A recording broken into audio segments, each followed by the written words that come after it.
السلام عليكم ورحمة الله وبركاته. الحمد لله حمدا يوافي نعمه ويكافي مزيد، وصلى الله على سيدنا محمد وعلى آله وصحبه أجمعين، أما بعد.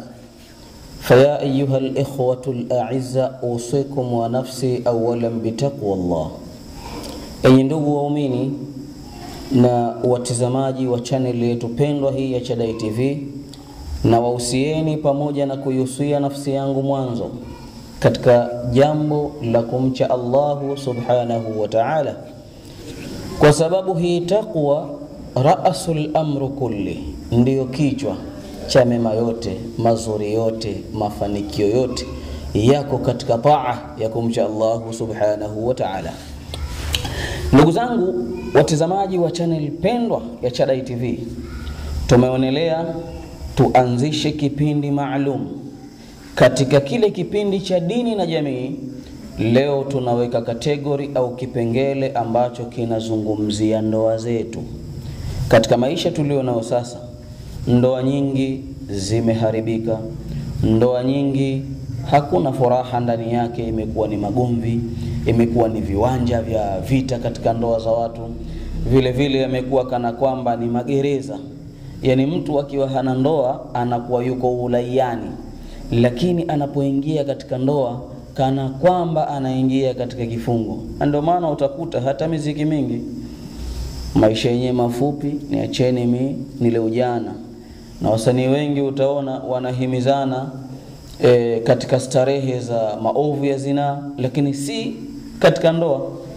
Msanii mmoja mkubwa maarufu tena sana, na mashekhe mbalimbali wamehudhuria katika iftari yake, hali ya kuwa iftari hiyo ni haramu, ni makosa wamefanya juu ya ukubwa wa mashekhe wetu walionayo, lakini kwa jambo hili hakika wamekosea.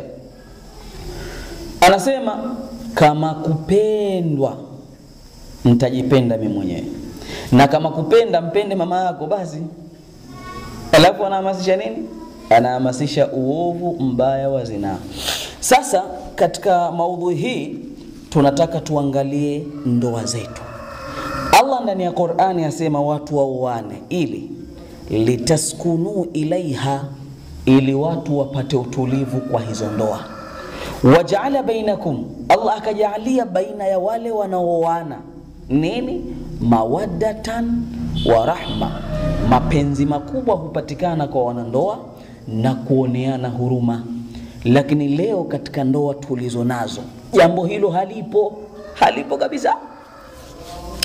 Namkuta mwanamke mmoja anasema hasira hapo imempanda, sema wallahi kama namkuta mume wangu anakimbizwa na simba, nitamkatia kachumbari simba ili amtafune mumewe vizuri. Subhanallah. Ndio ndoa zilipofikia. Na wanandoa leo kutokusemeshana ni kitu cha kawaida. Yani mke na mume wakaishi ilhali hawasemeshani, imekuwa kawaida kabisa. Unakuta sehemu kuna karatasi, alafu kuna peni na daftari lao. Mwanaume akiamka anakwenda kazini hasemi na mkewe, anachukua pesa anaweka chini ile daftari, alafu anaandika mke wangu nipikie ugali na samaki. Mume anaondoka, mke akiamka yuko usingizini anachungulia, kumbe anamuona si kama kalala, lakini hataki tu kumhudumia. Mwanaume anaondoka, mwanamke anainuka, sije ikawa talaka. Anashtuka kidogo. Ugali na upenda. Basi mwanaume anaondoka, mwanamke anakwenda kule karatasi kuichungulia huko, ana hofu na mashaka. Anatazama, anakuja kukuta kwamba ameandikiwa mke wangu. Tena kuitwa mke yenyewe haitwi. Na kuitwa mama fulani pia haitwi mama fulani, na kana kama atampa cheo, amuita jina lake, Fatuma, nipikie ugali na samaki na ndizi.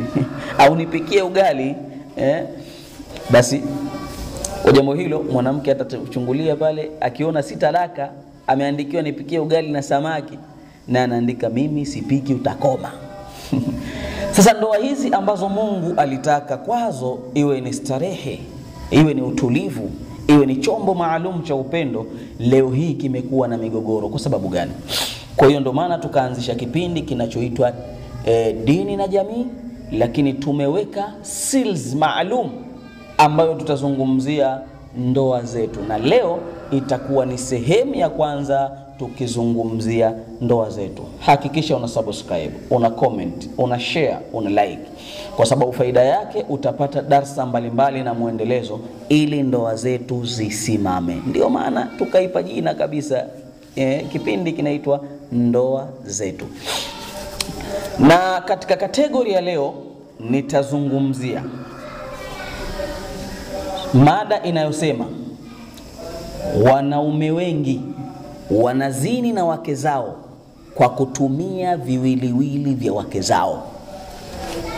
Yani wanaume wengi walio ndani ya ndoa zao wanazini na wake zao kwa kutumia viwiliwili vya wake zao.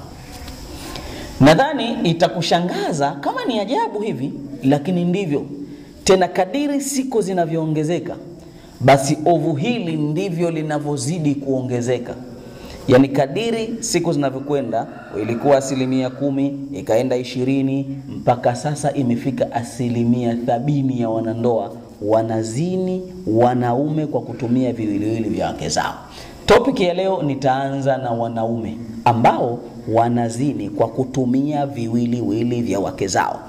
Vile vile nitatoa dalili kwa wanawake wote mjue wanaume ambao wanavizini viwiliwili vyenu. Nitawapa dalili na wewe uende ukachunguze. Ukiona dalili hizo, basi ujue wazi kwamba mumeo anazini kwa kutumia kiwiliwili chako.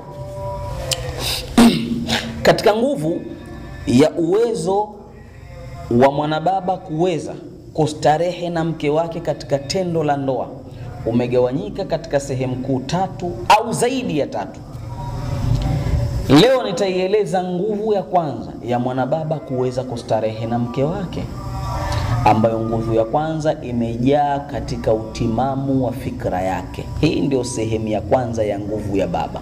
Yani mchoro uwe imara, uwe salama, uwe madhubuti na utengenezeke katika kichwa cha mwanaume. Mwanaume huyu atakuwa na nguvu ya kuweza kustarehe na mke wake. Na wanaume wote duniani huwa wanapata huzuni, huwa wanaumizwa roho pale ambapo atashindwa kufanya tendo na mke wake au atashindwa kumridhisha mke wake. Jambo hili huwa linamsokota na kumuumiza roho sana. Sasa katika ndoa nyingi leo wanaume wamepoteza hii nguvu ya kifikra katika vichwa vyao, hali ambayo inapelekea wanaume wengi kukosa nguvu ya kuweza kutenda tendo na wake zao. Na katika maradhi haya ya kupungua au ya kuondokewa na uwezo wa fikra katika kichwa cha mwanababa, kuna kusababisha na kuna kusababishiwa. Kuna kujisababishia wao wenyewe, alafu kuna kusababishiwa. Hii ni topiki ijayo, tutazungumzia ni namna gani au ni kina baba ambao wamefanya jambo gani ilhali ikapelekea kujisababishia nguvu hii kuondoka. Na vile vile tutaangalia wanawake wanashiriki vipi kuwasababishia wanaume mchoro huu kuondoka katika kichwa chao, hali ambayo inapelekea mwanababa kupoteza nguvu yake ya kiume. Hii ni topic ambayo itafata. Ndani ya Qur'ani Mwenyezi Mungu anasema walan tarda anka alyahud wala an-nasara hatta tattabi' millatahu, mpaka mfuate mila zao. Walitumia nini hawa?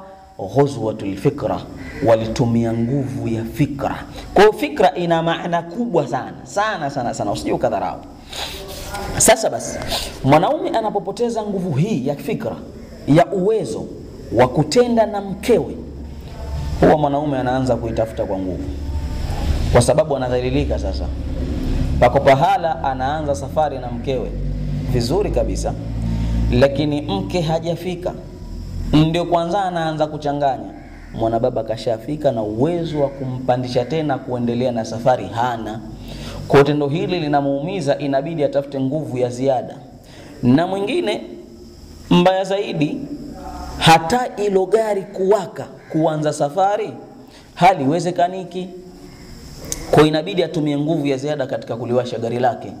Inabidi aforce, anatumia fikra zake ipasavyo katika hali ya kutaka kuweza kutenda jambo lile, lakini jambo lile haliwezekani. Kwa mwanaume kama huyu itamlazimu atumie nguvu ya ziada katika kuitafuta nguvu ya kifikra ili aweze kutenda na mkewe. Unaona maneno haya? Subhanallah. Kwa hivyo mwanaume huyu kitu ambacho huwa anakifanya wanaume wengi, akiona anahitaji kutenda na mke wake, utamuona mwanamume anatoka nje. Akishatoka nje, aidha anaanza kumvuta mtu katika akili yake, yule ambaye pengine ashai kumfikiria au pengine ashai kumkalia, kumvalia vibaya vibaya, kwa hiyo akatengeneza hisia naye, basi anamvuta mpaka anamweka katika utimamu na kuanza kutenda naye kifikra. Akianza kumleta katika fikra, akikaa sawa sawa, mwanaume huyu kwa ile nguvu ya fikra ya kumfikiria mwanamke mwingine asiyekuwa mkewe, anaona sasa ule uwezo wa nguvu ya baba. Babu Kaju anaanza kusimama taratibu. Mwisho wa siku Babu Kaju anakuwa imara, tayari kuingia ground. Sasa fursa hii haipotezi. Akitoka hapo mwanaume huyu atakuja mbio na kumdandia mkewe kana kwamba anadandia baskeli. Kwa nini?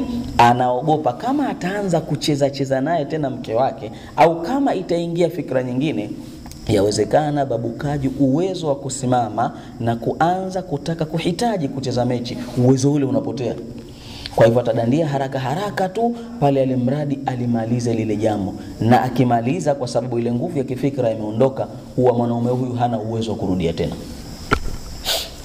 Wanaume wengi wallahi billahi thumma wallah, anakwenda kwa mke wake vizuri, mwanamke anakuwa tayari nguo zake zote kazitoa, anajaribu kugusa kuanzia utosini mpaka unyayo huyo mwanamume, kujichangamsha au kuhamasisha ili Babu Kaju aweze kuinuka na kuanza kuicheza mechi ya Simba na Yanga. Lakini cha ajabu, ile nguvu ya kifikra